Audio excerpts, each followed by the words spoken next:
રાધે રાધે, જય સિયારામ. રાધે રાધે, જય સિયારામ, જય સિયારામ. આપણે શ્રી શ્રી જગદગુરુ શંકરાચાર્યજીનું ચરિત્ર ચાલે છે. જગદગુરુ શંકરાચાર્યના ચરિત્રમાં આપણે આગળ વધીએ તો નાભાજી જગદગુરુ શંકરાચાર્ય વિશે લખે છે, વિમુખન કો દિયો દંડ એકી સન્માર્ગ આને. મતલબ જે વિમુખ લોકો હતા એ વિમુખ લોકોને દંડ દઈને પણ એને સન્માર્ગ ઉપર લીધા શંકરાચાર્યજી. ભાઈ એનામાં દંડ દેવાની શક્તિ હતી, કારણ કે એ સાક્ષાત ઈશ્વરના અંશ, ઈશ્વર શંકર ભગવાનનો અવતાર હતા, એટલે એનામાં દંડ દેવાની શક્તિ હતી. સદાચાર કી શિવ વિશ્વ કીર્તિ હી બખાને. સદાચારની સીમા હતા શંકરાચાર્યજી મહારાજ, અને એવું સદાચારનું પાલન કર્યું કે વિશ્વમાં એમની કીર્તિના વખાણ કરવામાં આવે છે. એવી એની કીર્તિ આખા વિશ્વમાં ફેલાયેલી છે. અને ઈશ્વર અંશ અવતાર મહી મર્યાદા માંડી અઘટ, કલયુગ ધર્મ પાલક પ્રકટ આચારજ શંકર સુભટ.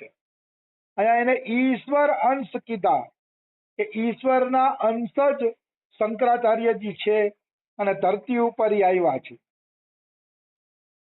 હવે આપણે નાભાજીના છપાઈની વ્યાખ્યા લઈએ તો અહીંયા કળિયુગની વ્યાખ્યા કરી છે કે કળિયુગમાં આચાર્ય શંકરાચાર્યજીએ એક સુંદર રીતિની સ્થાપના કરી, એક સરસ મજાની રીતિની સ્થાપના કરી અને બધાને ભક્તિના માર્ગે, ભગવાનના માર્ગે વાળ્યા.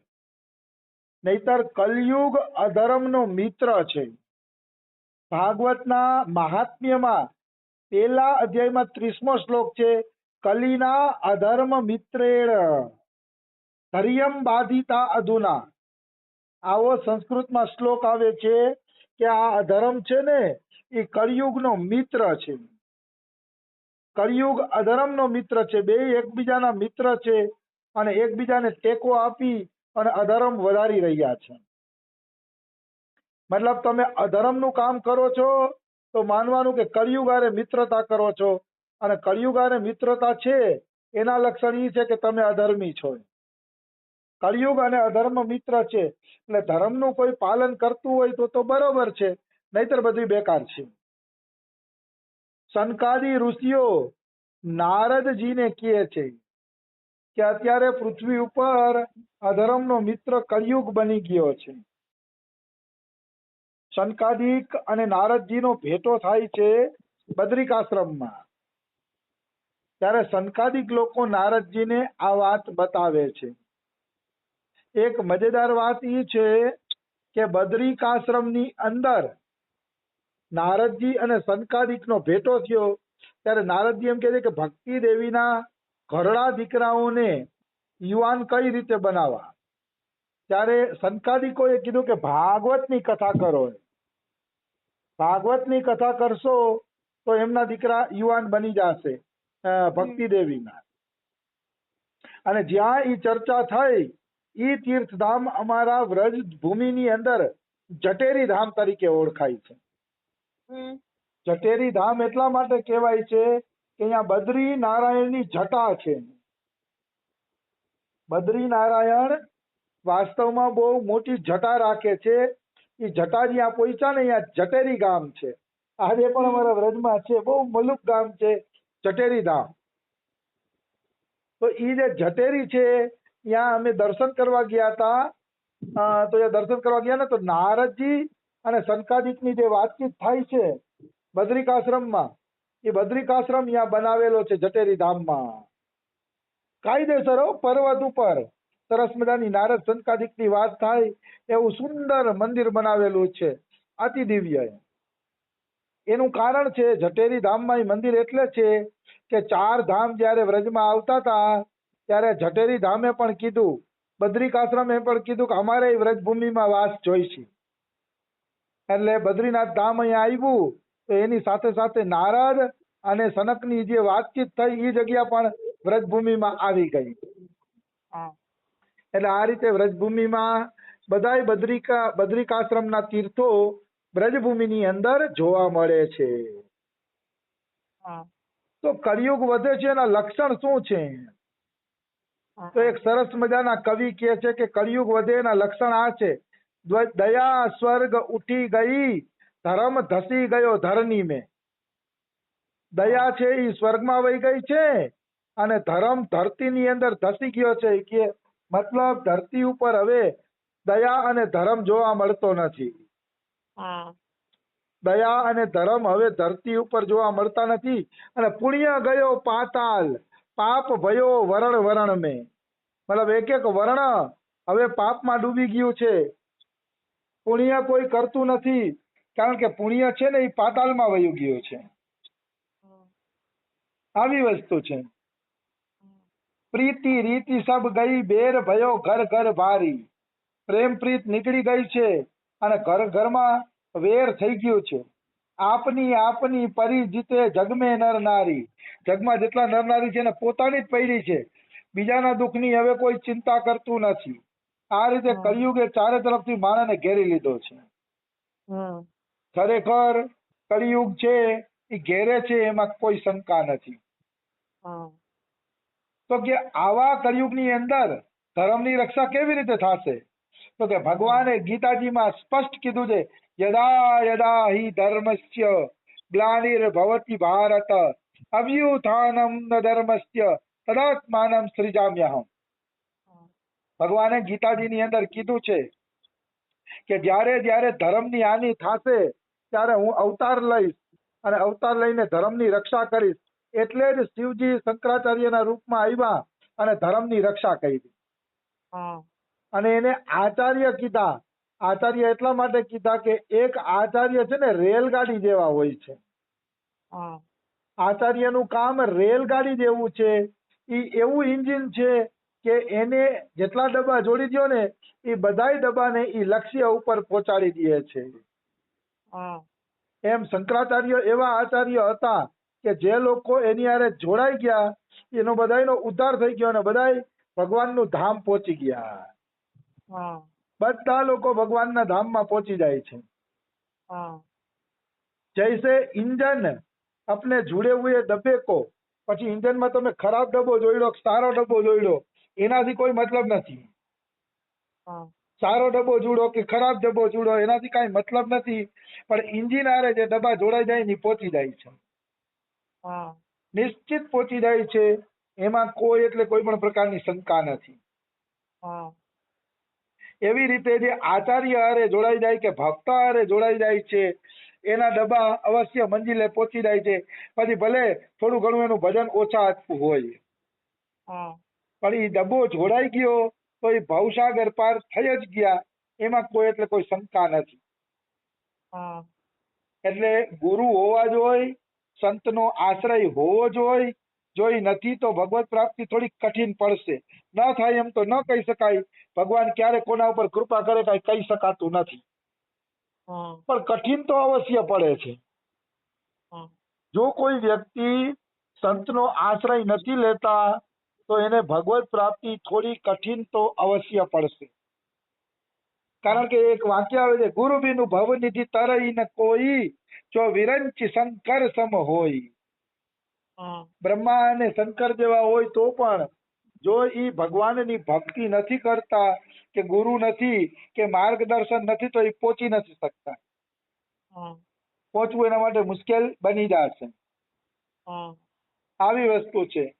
એટલે શંકરાચાર્યએ જયારે અવતાર લીધો ને ત્યારે આપણા વૈદિક ધર્મ ઉપર પ્રહાર કરવા માટે બૌદ્ધ ધર્મ અને જૈન ધર્મ ઉભા હતા. કારણ કે ઈ અવતારમાં માનતા નથી, ભગવાનમાં માનતા નથી. એટલે ઈ આપણા હિન્દુ ધર્મમાં એવો પ્રહાર કર્યો હતો કે સગુણ સાકાર અને નિર્ગુણ નિરાકારનું ભજન નષ્ટ થઈ ગયું. ત્યારે શંકરાચાર્યના અવતારની જરૂર પડી. ત્યારે શંકરાચાર્યએ જન્મ લીધો. અહીંયા કણે ચારવાક એમ કહે છે, ચારવાક શું કહે છે? યાદ જીવેત સુખમ જીવેત ઋણમ કૃત્વા ઘૃતમ પીવેત. ચારવાક એમ કે છે જીવો ત્યાં સુધી સુખેથી જીવો હોય કે, અને ઋણ કરીને પણ ઘી પીવો હોય કે, કરજો કરીને પણ ઘી પીવો, અને ભસ્મીભૂતસ્ય પુનરાગમન કુતઃ, શરીર ભસ્મીભૂત પછી કોણ કહે છે પુનરાગમન થાય છે? આ ચારવાકનો સિદ્ધાંત છે. તો આ ચારવાકનો સિદ્ધાંત બિલકુલ ગલત છે. મનુષ્ય મરીને પાછો આવે છે, પોતાના કર્મ ભોગવવા માટે પાછો જરૂર આવે છે. અને જે ખોટા માર્ગ વાળા છે, તાંત્રિક માર્ગ વાળા, એ એમ કે છે પિત્વા પિત્વા પુનઃ પિત્વા યાવત પતતી ભૂતલે પુનરુત્થાય પુનર્જન્મ ન વિદ્યતે. પિત્વા પિત્વા એટલે ઈ એમ કે છે દારૂ પીવો, જ્યારે જાગો ત્યારે દારૂ પીવો હોય કે, દારૂના નશામાં જગતને ભૂલી જશો ને તો તમને કે ફરીથી જન્મ નહીં થાય. આવા બધા ખોટા સિદ્ધાંતો ત્યારે પ્રચલિત હતા. એટલે શંકરાચાર્યની ખાસ જરૂર હતી કે જે આ ખોટા સિદ્ધાંતોનો વિરોધ કરે. આવી વસ્તુ છે. આ સંસારની અંદર અત્યારે ભયંકર ખોટું થઈ રહ્યું છે. એમાંય પેલા તો સંતો સાચી રીતે ભગવત પ્રાપ્તિ કરવી એટલે સંત બનતા.